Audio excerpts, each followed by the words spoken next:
ઈરાનનું જે યુદ્ધ ચાલી રહ્યું છે એના કારણે એલપીજી અને એલએનજી 2026માં અત્યારે બહુ જ ચર્ચામાં રહેલો છે અને બંને વચ્ચે ડિફરન્સ શું છે એ આપણે જોઈએ. સૌથી પહેલાં તો ફૂલ ફોર્મ જોઈ લઈએ. એલપીજી લિક્વિફાઈડ, બંને લિક્વિફાઈડ જ છે. Liquefied petroleum gas, P four petroleum, અને અહીંયા છે લિક્વિફાઈડ નેચરલ ગેસ. હવે જુઓ, અહીંયા એક વસ્તુ યાદ રાખજો કે જે જગ્યા ઉપર નેચરલ આવે એ બધી જ જગ્યા ઉપર મેન કમ્પોનન્ટ હશે મિથેન. એલએનજી હોય, સીએનજી હોય, પીએનજી હોય, જ્યાં જ્યાં એન આવશે એટલે કે નેચરલ ગેસ આવશે ત્યાં મેઇન કમ્પોનન્ટ આવી જશે મિથેન. પેટ્રોલિયમ ગેસની વાત કરીએ તો પેટ્રોલિયમ ગેસનો મેઇન કન્ટેન્ટ છે બ્યુટેન. હવે સૌથી પહેલાં એલપીજીની વાત કરીએ, લિક્વિફાઈડ પેટ્રોલિયમ ગેસ, તો એની અંદર પ્રોપેન અને બ્યુટેન આ બંનેનું મિક્સચર હોય છે.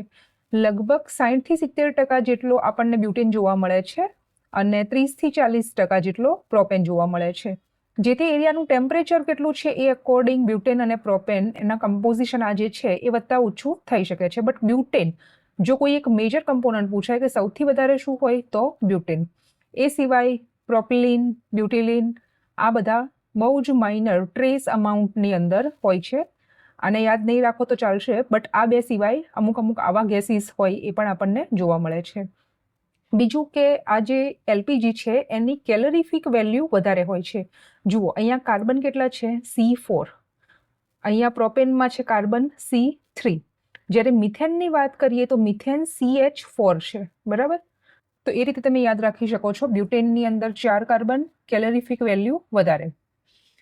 બીજી એક ઇમ્પોર્ટન્ટ વસ્તુ કે નોર્મલ જે એલપીજી હોય એની કોઈ સ્મેલ હોતી નથી અને એટલે જ ગેસ લીકેજ જેવી દુર્ઘટનાઓમાં ખ્યાલ આવે એ હેતુથી એમાં ઇથાઇલ મરકેપ્ટન આ નામનો બીજો એક ગેસ ખૂબ જ ટ્રેસ અમાઉન્ટની અંદર ખૂબ જ થોડાક પ્રમાણમાં ઉમેરવામાં આવે છે.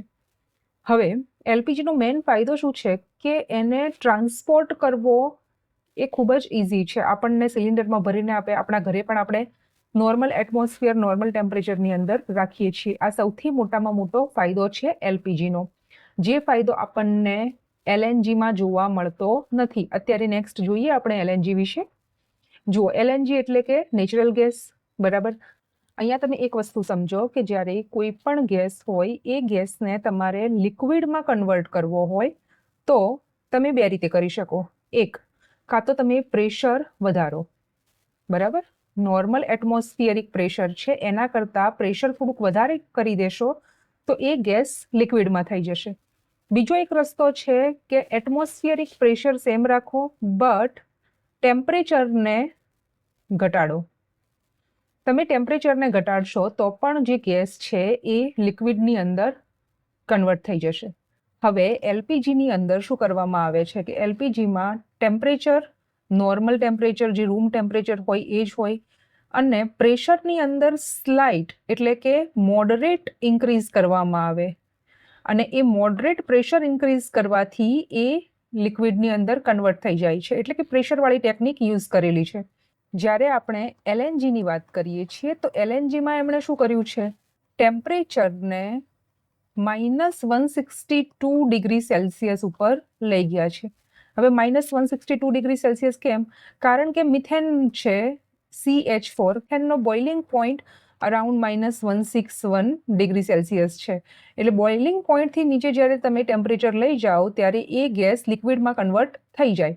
તો અહીંયા ટેમ્પરેચરને ઘટાડીને લિક્વિડની અંદર કન્વર્ટ કરવામાં આવે છે. શામાં? એલએનજીમાં.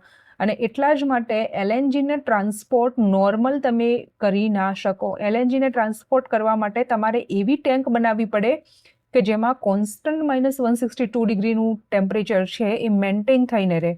અને આ ટેમ્પરેચર છે એ ક્રાયોજેનિક ટેમ્પરેચર છે. એટલે તમારે સ્પેશિયલ ક્રાયોજેનિક ટેન્ક બનાવવી પડે જો તમારે એલએનજીને ટ્રાન્સપોર્ટ કરવો હોય તો. હવે અહીંયા એક વસ્તુ જુઓ કે જ્યારે તમે એલએનજીને લિક્વિડમાં કન્વર્ટ કરો છો ત્યારે એનું કદ 600 ગણું ઘટી જાય છે. એનો શું મિનિંગ થયો કે 600 લીટર તમારી પાસે નેચરલ ગેસ હોય એને તમે લિક્વિડની અંદર કન્વર્ટ કરો તો એ ઓનલી 1 લીટર એલએનજી બની જશે. હવે આ 1 લીટર એલએનજીને પાછો તમે ગેસની અંદર કન્વર્ટ કરો તો 1 લીટરમાંથી 600 લીટર નેચરલ ગેસ મળી જશે આપણને. સેમ વસ્તુ જ્યારે આપણે એલપીજીમાં કરતા હતા ત્યારે એની સાઇઝ 250 ગણી ઘટી જતી હતી જ્યારે તમે ગેસમાંથી લિક્વિડમાં કન્વર્ટ કરો ત્યારે. તો એલપીજી અને એલએનજી એ બંનેના ડિફરન્સની વાત કરતા હોઈએ તો મેન ડિફરન્સ યાદ રાખવો. લિક્વિફાઈડ પેટ્રોલિયમ ગેસ એમાં મેન કમ્પોનન્ટ છે બ્યુટેન અને પછી છે પ્રોપેન, જ્યારે નેચરલ ગેસની અંદર મેન કમ્પોનન્ટ છે મિથેન. બીજું કે એલપીજીને જ્યારે લિક્વિફાઈડ કરવામાં આવે છે ત્યારે એ રૂમ ટેમ્પરેચર ઉપર કરવામાં આવે. જુઓ, આપણા ઘરમાં આપણે સિલિન્ડર ક્યાં રાખીએ છીએ? રૂમ ટેમ્પરેચર ઉપર રાખીએ છીએ. તો એલપીજીને જ્યારે લિક્વિફાઈડ કરવામાં આવે ત્યારે એ રૂમ ટેમ્પરેચર ઉપર હોય છે, જ્યારે એલએનજીને લિક્વિફાઈડ કરવામાં આવે ત્યારે -162 ડિગ્રી સેલ્સિયસ ઉપર કરવામાં આવે છે. તો આ બંને ડિફરન્સ યાદ રાખજો. અને એટલા જ માટે એલપીજીનો જે ટ્રાન્સપોર્ટ છે, એક જગ્યાએથી બીજી જગ્યાએ પરિવહન છે એલપીજીનું, એ ઇઝી વેમાં થઈ શકે છે. એલએનજીને તમારે ટ્રાન્સપોર્ટ કરવો હોય તો તમારે ક્રાયોજેનિક ટેન્ક જોઈએ, જે ટેન્ક કોન્સ્ટન્ટ -162 ડિગ્રી સેલ્સિયસનું જે ટેમ્પરેચર છે એ મેન્ટેન કરીને રાખી શકે.